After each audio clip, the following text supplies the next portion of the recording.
Assalamualaikum warahmatullahi wabarakatuh.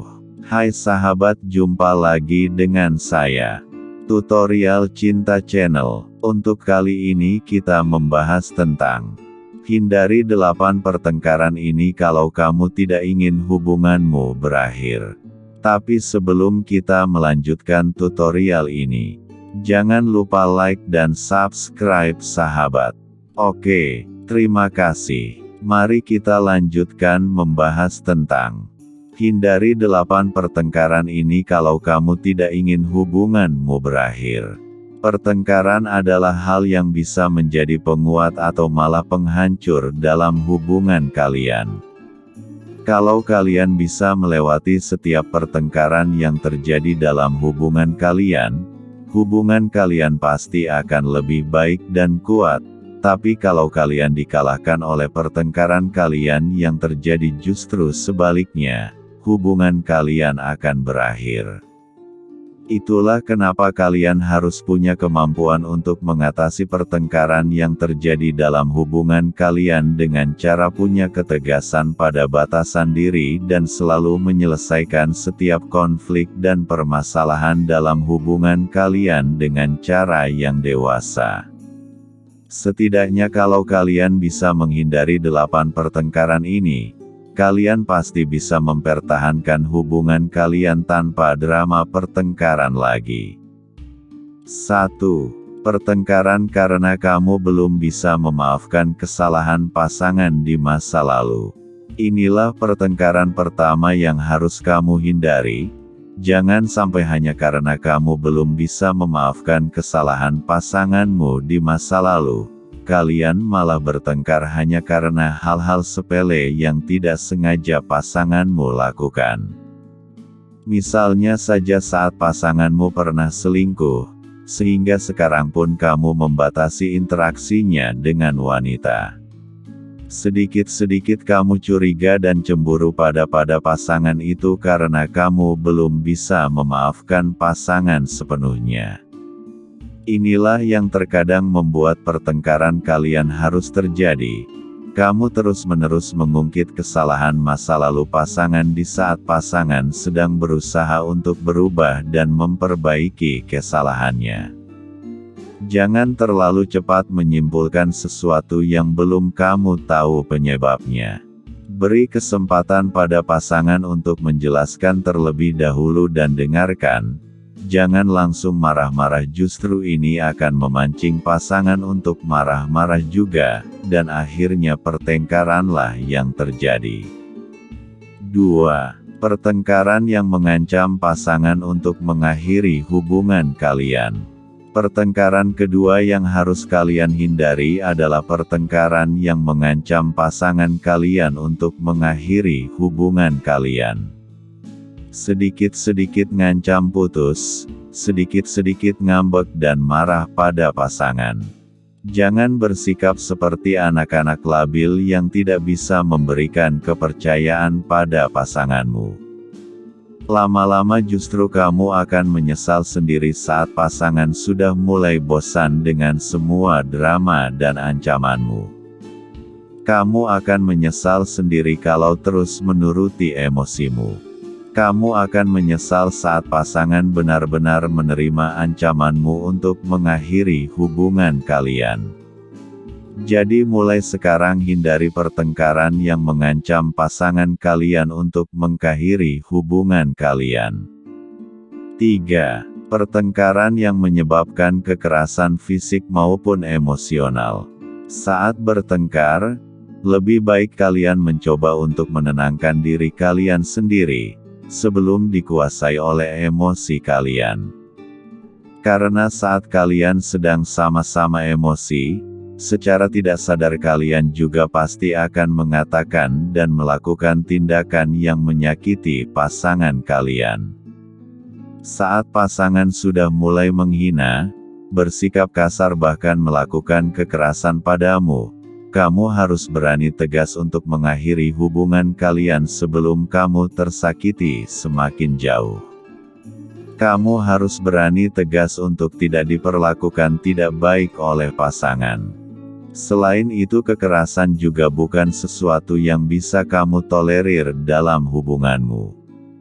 Karena sekali melakukan kekerasan, seseorang akan terbiasa untuk melakukannya karena ketidakmampuannya untuk mengontrol dan mengendalikan emosinya.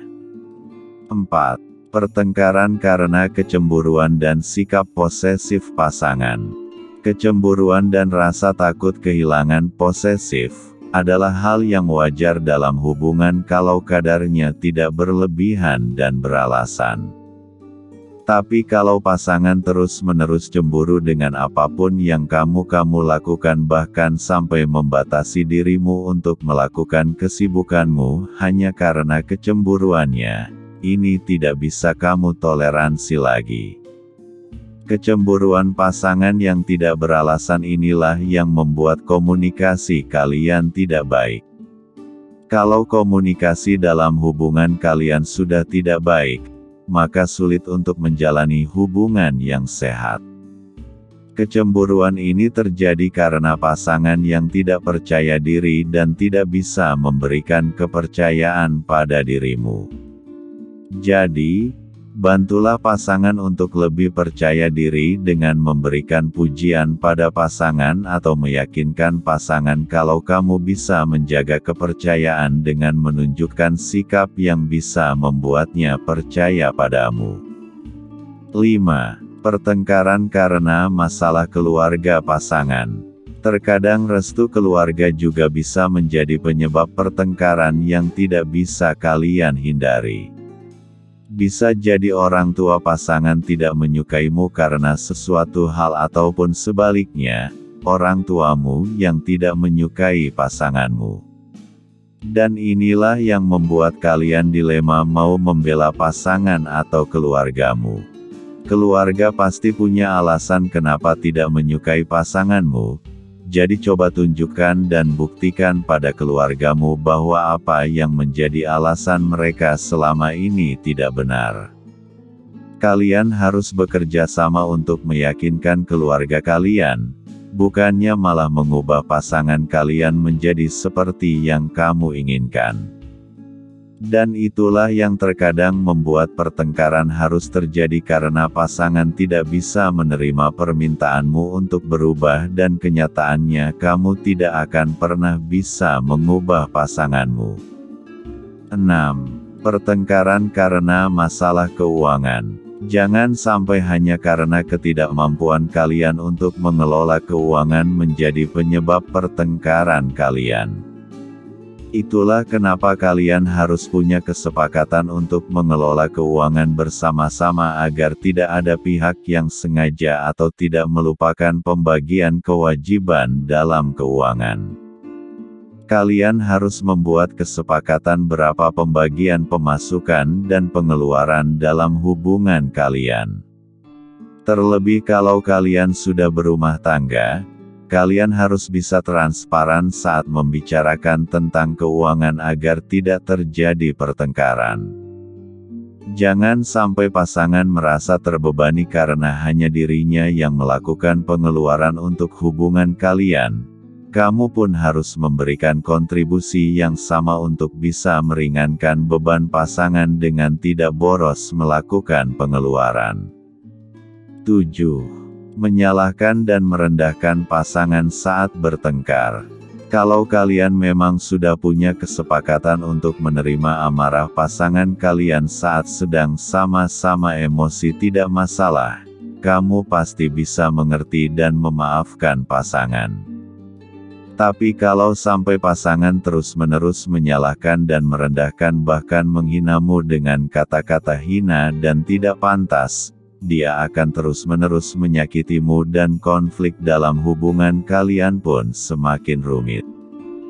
Pertengkaran pun tidak bisa kalian hindari, dan karena kamu sudah terlanjur tersakiti dengan kata-katanya, kamu pun akan memilih untuk mengakhiri hubungan kalian. Jadi saat kalian sama-sama emosi, lebih baik kalian memberikan waktu sendiri pada diri kalian untuk bisa menenangkan diri mereka sendiri terlebih dahulu. Saat kalian sudah bisa menenangkan dan memaafkan diri kalian sendirilah, kalian akan lebih bisa menyelesaikan permasalahan dalam hubungan kalian dengan rasional tanpa dikuasai emosi kalian lagi. 8. Tidak adanya kompromi saat bertengkar. Pertengkaran tanpa kompromi tidak akan pernah berakhir dengan baik. Mungkin memang ada beberapa penyebab pertengkaran yang tidak bisa kamu kompromi. Misalnya saja perselingkuhan, kebohongan dan kekerasan. Tapi untuk hal-hal yang sepele seperti terlambat, lupa memberimu kabar dan tidak bisa dihubungi, kamu harus bisa membuat kesepakatan bersama untuk memberikan pasangan kompromi. Dengan membuat kesepakatan inilah kamu memberikan kompromi pada pasangan untuk memperbaiki kesalahannya dan tidak lagi melakukan kesalahan yang sama. Jangan keras kepala dan menolak memberikan kompromi pada pasangan kalau kalian tidak ingin pertengkaran ini mengakhiri hubungan kalian. Itulah 8 pertengkaran yang harus kalian hindari untuk mempertahankan hubungan kalian. Tapi tidak selamanya kalian bisa menghindari pertengkaran. Itulah kenapa kalian harus punya kemampuan untuk menyelesaikan setiap permasalahan dalam hubungan dengan cara dewasa. Dengan kedewasaan yang kalian miliki inilah yang bisa membuat kalian selalu menyelesaikan permasalahan dan pertengkaran dalam hubungan kalian dengan lebih tenang, rasional dan tidak hanya menuruti emosi kalian masing-masing. Kalau kalian memang menjalani hubungan yang sehat, kalian juga harus bisa menyelesaikan pertengkaran kalian dengan cara yang baik. Kalian harus punya cara terbaik untuk menyelesaikan pertengkaran dalam hubungan kalian. Apakah dengan memberikan waktu pada diri kalian sendiri melakukan introspeksi kesalahan kalian masing-masing atau mendiskusikan masalah kalian secara jujur dan terbuka untuk mencari solusi terbaik untuk mengatasinya? Apapun cara kalian untuk menyelesaikan permasalahan dalam hubungan kalian, kalian tetap harus ingat bahwa hubungan kalian adalah tentang kerja sama dua orang. Jadi kalian harus bekerja sama untuk bisa mempertahankan hubungan kalian. Kalian harus memberikan kontribusi yang sama untuk mempertahankan hubungan kalian. Kalau selama ini kamu merasa hanya kamu sendiri yang berusaha mati-matian untuk mempertahankan hubungan kalian karena selalu saja kamu yang mengalah dan meminta maaf pada pasangan saat terjadi konflik, tandanya pasanganmu adalah orang yang egois. Dan kamu akan membuat dirimu menyakiti dirimu sendiri dengan terus-menerus mengalah padanya. Jadi sebelum terlanjur memaksakan dirimu untuk mempertahankan hubungan yang sudah tidak sehat lagi, lebih baik kamu mengajak pasangan untuk mendiskusikan bagaimana kelanjutan hubungan kalian. Apakah masih ada harapan untuk kalian lanjutkan atau memang sudah tidak bisa kalian pertahankan karena keegoisan pasangan yang selalu ingin menang sendiri saat bertengkar. Apalagi sebagai pria, kamu harus punya kemampuan untuk memimpin pasanganmu agar bisa menjadi seperti apa yang kamu inginkan. Termasuk saat bertengkar, kamu harus bisa menenangkan wanita agar tidak menuruti emosinya saja tapi juga bisa berpikir rasional agar bisa menyelesaikan permasalahan dalam hubungan kalian dengan baik. Kemampuanmu untuk memimpin pasanganmu ini bisa kamu dapatkan kalau kamu bisa membiasakan dirimu untuk bisa memimpin dirimu sendiri untuk melakukan dan mengatakan apapun yang kamu pikirkan dan rasakan. Dengan kemampuanmu untuk memimpin dirimu sendirilah kamu pasti lebih punya kepercayaan diri untuk memimpin pasanganmu. Jadi, mulai sekarang jadilah pria yang punya keberanian untuk mengatakan dan melakukan apapun yang kamu inginkan. Ingat dan sadarlah bahwa kegagalan lebih baik daripada kamu tidak pernah mengusahakan apapun. Setidaknya kamu dapat pelajaran dan pengalaman dari kegagalan yang kamu alami untuk memperbaiki kesalahanmu di masa depan. Termasuk kegagalanmu dalam mempertahankan hubungan selama ini karena kalian tidak punya kemampuan untuk menjalin komunikasi kreatif agar terhindar dari kejenuhan dalam hubungan. Kalian tidak bisa memegang teguh komitmen awal kalian berhubungan. Kalian tidak bisa menjaga kepercayaan dan keintiman hubungan kalian. Kalian tidak bisa memberikan kompromi pada pasangan kalian saat mereka berbuat kesalahan. Demikianlah penjelasannya, semoga bermanfaat. Terima kasih udah nonton video ini sahabat. Jangan lupa like dan subscribe-nya sahabat.